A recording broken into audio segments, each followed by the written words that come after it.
سبحان اللہ۔ مدنی چینل کے ناظرین، فیس بک اور یوٹیوب پر دیکھنے والے ناظرین، محفل نعت کا سلسلہ جاری ہے۔ کچھ مختصر بیان بھی ہم مدینہ طیبہ ہی کے متعلق سنیں گے انشاءاللہ۔ اللہ پاک ہمیں مدینہ منورہ کی سچی محبت عطا فرمائے۔ حضور علیہ الصلوۃ والسلام فرماتے ہیں اللہم حبب الینا المدینہ کا حبنا مکہ او اشد۔ جو لوگ کہتے ہیں نا کہ مدینے سے کیوں اتنی محبت کرتے ہو، مدینہ مدینہ کرتے رہتے ہو، ارے مکہ افضل ہے یا مدینہ افضل ہے، ہم اس بحث میں نہیں پڑتے۔ نبی کریم علیہ الصلوۃ والسلام کیا دعا فرما رہے ہیں؟ اللہم حبب الینا المدینہ کا حبنا مکہ، اے اللہ ہمیں مدینہ پاک سے ایسی محبت عطا فرما جیسی محبت مکہ پاک سے ہے۔ آگے فرمایا او اشد، یعنی اے اللہ اس سے بھی زیادہ محبت عطا فرما، مکے سے بھی زیادہ محبت مدینہ منورہ سے عطا فرما۔ یہ کون دعا کر رہا ہے؟ اللہ کے حبیب دعا کر رہے ہیں، ہم سب کے آقا دعا فرما رہے ہیں، سرور کائنات صلی اللہ علیہ وسلم دعا فرما رہے ہیں۔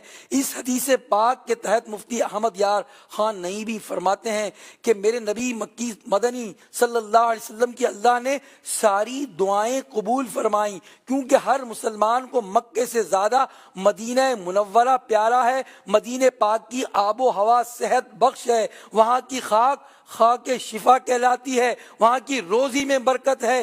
امام مالک اس حدیث پاک سے دلیل لاتے ہوئے فرماتے ہیں کہ مدینہ منورہ مکہ پاک سے بھی افضل ہے۔ تو اے عاشقان رسول، مدینہ منورہ کی شان و عظمت کا اندازہ لگائیے کہ یہ مقدس شہر خوشبوؤں والا ہے، مہکا مہکا ہے، حسین و خوبصورت ہے، نورانی شہر ہے، اللہ پاک کا بھی محبوب ترین شہر ہے، اور نبی کریم علیہ السلام کا بھی محبوب اور پسندیدہ شہر ہے۔ مولانا حسن رضا خان فرماتے ہیں اللہ کا محبوب بنے جو تمہیں چاہے، اس کا تو بیان ہی نہیں کچھ تم جسے چاہو۔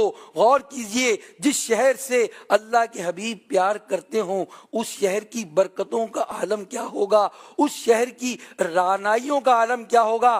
ذکر مدینہ ہو رہا ہے، سبحان اللہ۔ سنیے، قرآن مجید میں بھی ذکر مدینہ تو قرآن مجید میں بھی ہے، اور ہمارے آقا علیہ الصلوۃ والسلام سے بھی ذکر مدینہ کرنا ثابت ہے۔ ایسی احادیث کئی موجود ہیں جس میں فضائل مدینہ ہے۔ ذکر مدینہ کرنا عاشقان رسول کا طریقہ ہے، ذکر مدینہ کرنا علماء کرام اور محدثین کا اور مفسرین کا طریقہ ہے۔ علماء نے فضائل مدینہ پر کئی ایک کتابیں تحریر فرمائیں۔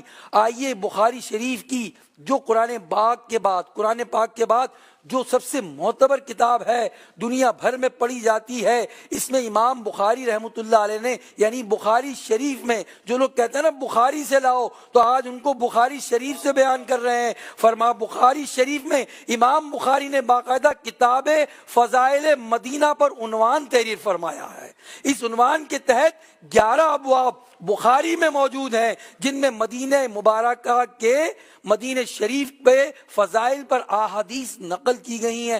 امام بخاری ہی نہیں، امام مسلم نے جو ہے مسلم شریف میں 13 ابواب ذکر کی ہیں، ان میں فضائل مدینہ کی احادیث جمع کی ہے۔ امام ابو داؤد نے اور سنن ابو داؤد میں 2 ابواب تحریر فرمائے۔ ابن ماجہ نے، صحیح ابن حبان وغیرہ نے حدیث کی کتابوں میں باقاعدہ اہتمام کے ساتھ ذکر مدینہ کیا ہے، فضائل مدینہ پر احادیث جمع کی ہیں۔ اس کا مطلب یہ ہوا کہ صدیوں سے ذکر مدینہ جاری و ساری ہے۔ عالم دین ہو، علماء ہو، مفسرین ہو، محدثین ہو، ہر عاشق مدینہ منورہ کا ذکر کرتا ہے، ذکر مدینہ کرتا ہے۔ اللہ پاک ہمیں بھی مدینہ پاک کی سچی محبت عطا فرمائے کہ مدینہ پاک تو عاشقوں کی جان ہے، جان۔ مدینہ طیبہ عاشقوں کی پہچان ہے۔ مدینہ پاک وہ بستی ہے جہاں ہر وقت ہر آن اللہ کی رحمت برستی ہے۔ مدینہ پاک دار الہجرت ہے، مدینہ پاک دیار الفت ہے، مدینہ پاک مرکز عشق و محبت ہے، مدینہ پاک تو دار الامان ہے۔ مدینہ پاک دار الایمان ہے، مدینہ پاک وہ مبارک شہر ہے جس کی ہوا صحت بخش ہے، مدینہ پاک کی روزی میں برکت ہے اور مدینہ پاک کی خاک میں شفا ہے۔ مدینہ پاک میں وہ مسجد ہے جس سے مسجد نبوی کہتے ہیں۔ مدینہ پاک کی اس مسجد نبوی میں ایک کیاری ہے، آقا علیہ الصلوۃ والسلام فرماتے ہیں روضۃ من ریاض الجنہ، یعنی وہ جگہ جو حضور صلی اللہ علیہ وسلم نے اس مقام کی طرف اشارہ فرمایا جو آپ کے حجرہ مبارک اور منبر اقدس کے درمیان ہے، وہ کیا ہے؟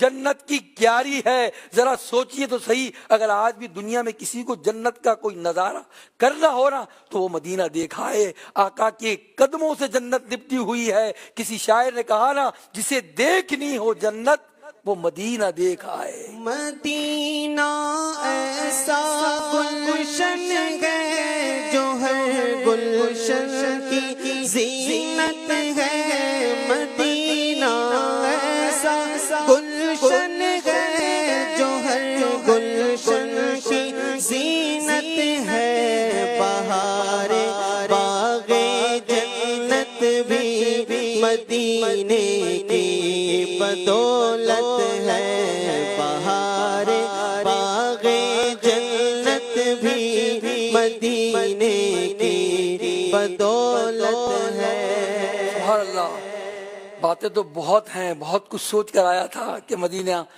منورہ کے بہت سارے فضائل اور بہت عشق و محبت والی باتیں بیان کریں گے، مگر وقت اجازت نہیں دے رہا۔ انشاءاللہ 2 شعر منقبت کے سنیں گے اور اس کے بعد انشاءاللہ صلاۃ و سلام۔